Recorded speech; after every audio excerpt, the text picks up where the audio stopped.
하나님의 말씀은 사무엘상 27장 8절에서 10절 말씀입니다. 다윗과 그의 사람들이 올라가서 그슬 사람과 기르스 사람과 아말렉 사람을 침노하였으니 그들은 옛적부터 술과 애굽 땅으로 지나가는 지방의 주민이라. 다윗이 그 땅을 쳐서 남녀를 살려두지 아니하고 양과 소와 나귀와 낙타와 의복을 빼앗아 가지고 돌아와 아기스에게 이르매 아기스가 이르되 너희가 오늘은 누구를 침노하였느냐 하니 다윗이 이르되 유다 네겝과 여라무엘 사람의 네겝과 겐 사람의 네겝이니이다 하였더라. 아멘. 다윗은 함께 이 망명지로 온 사람들과 함께 시글락이라고 하는 그러한 블레셋 땅에 거하게 됩니다. 아기스 왕, 블레셋의 아기스 왕의 사실은 은혜를 입었다고 할 수가 있죠. 그래서 거기서 이제 망명자의 삶을 살아가고 있는데 그 수하의 사람들과, 그런데 거기에 그냥 있을 수만은 없죠. 무언가 또 공헌을 해야 되지 않습니까? 이 블레셋 땅에. 그래서 다윗이 오늘 본문에 기록된 기록대로 그슬 사람과 기르스 사람과 아멜렉 사람을 칩니다. 이스라엘의 원수들이죠, 이 사람들은. 그러나 블레셋 사람들하고는 우호 관계에 있는 사람들입니다. 그런데 이 사람들을 칩니다. 그런데 아기스에게는 유다 남방과 여라무엘 사람의 남방과 겐 사람의 남방을 쳤다고 거짓말을 합니다. 지금 이 나열된 이름들은 이스라엘과 아주 우호적인 관계에 있는 그러한 지방들이죠. 아기스는 다윗이 사울에게 쫓긴 몸을 알고 있지 않습니까? 그렇기 때문에 사울과 원수된 관계인 것으로 여기고 다윗을 받아주었던 것이죠. 오늘도 보게 되면 거짓말을 하면서 내가 이스라엘과 이렇게 우호적인 지방들을 내가 다 쳤다는 것입니다. 또 나가서 그렇게 싸움을 하면서 다윗은 자기 행위를 감추기 위해서 공격한 땅의 남녀를 포로로 잡아오지 않고 모두 다 죽입니다. 이들을 포로로 잡아오면 결국 이 블레셋 땅의 우호적인 그 지방 사람들과 싸웠다는 게 표가 날 거 아닙니까? 그래서 이를 다 죽입니다. 그리고 아기스에게는 유다 남방과 여라무엘 사람과 남방과 겐 사람이 남방을 쳤다고 거짓말을 했던 것이죠.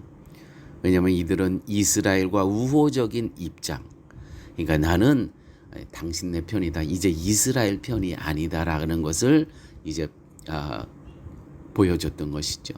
결국 이스라엘과 우호적인 입장에 있는 사람들을 쳤다고 함으로써 자신이 이스라엘에게 등을 돌리고 있음을 믿게 함으로써 아기스의 신임을 얻습니다. 다윗이 이러한 거짓된 행동으로 인해서 아기스는 이제 속아 넘어갔죠. 아기스의 신임을 받게 되고 이제 다음 장 28장에서는 아기스는 이스라엘과의 전투에 다윗이 함께 하도록 허락을 합니다.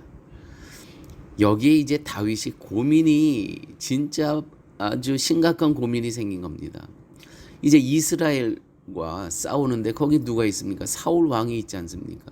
정말 나의 조국과 내가 이제 싸워야 되는 거예요.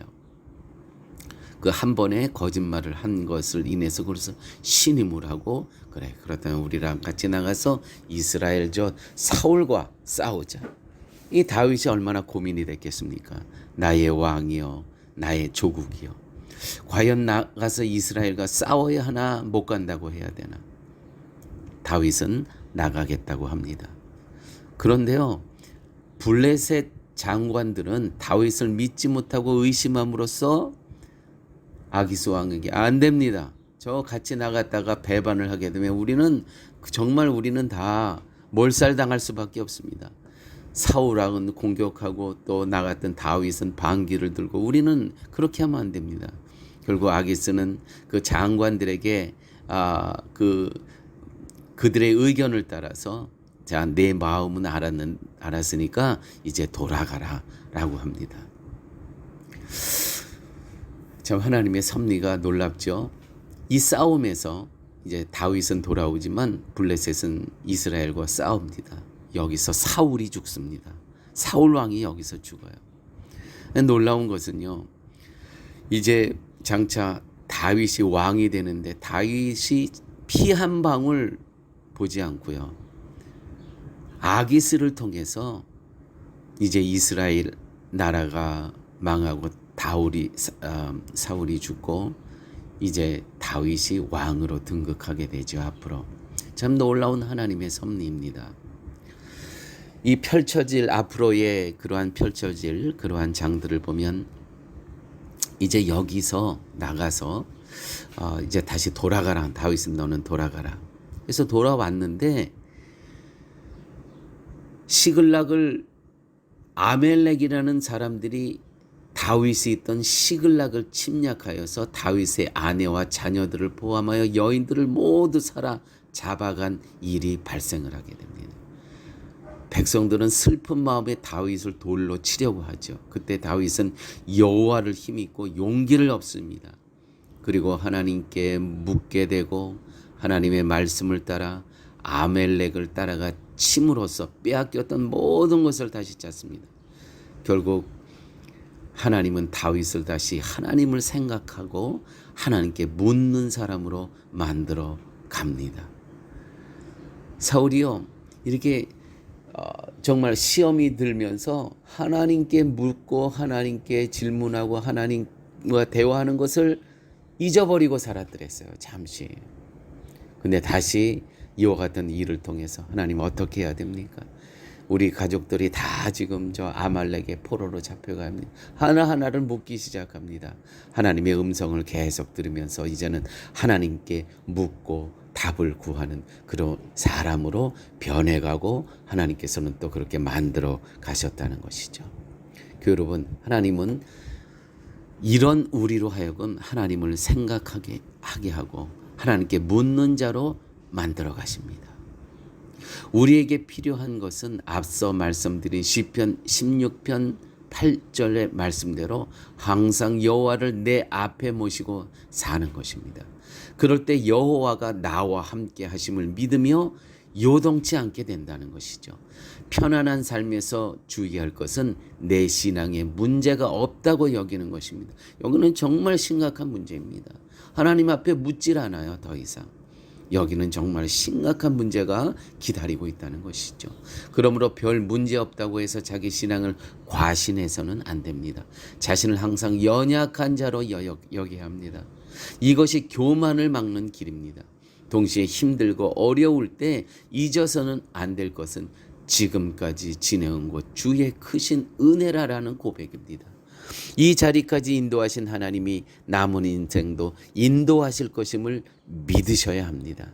신앙은 때로는 편안함에서 때로는 말할 수 없는 고통과 절망 가운데서 낙심도 하고 실망도 하면서 조금씩 하나님을 배우고 만나는 것이라는 것이죠.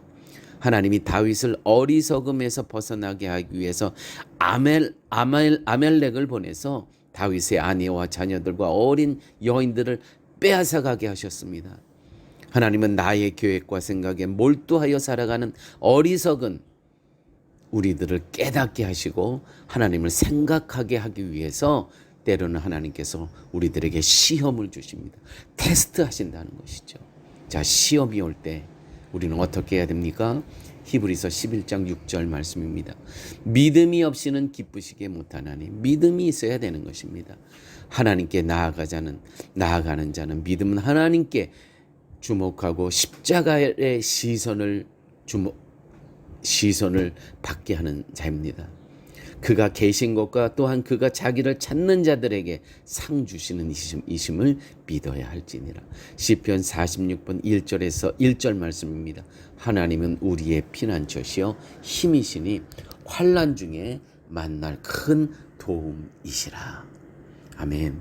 아버지 하나님, 오늘 말씀 가운데 하나님께서는 하나님의 자녀들에게 때로는 시험을 통해서 하나님의 자녀됨을 다시 한번 확인하시는 그런 하나님의 사랑을 만날 수 있게 하여 주심을 감사합니다.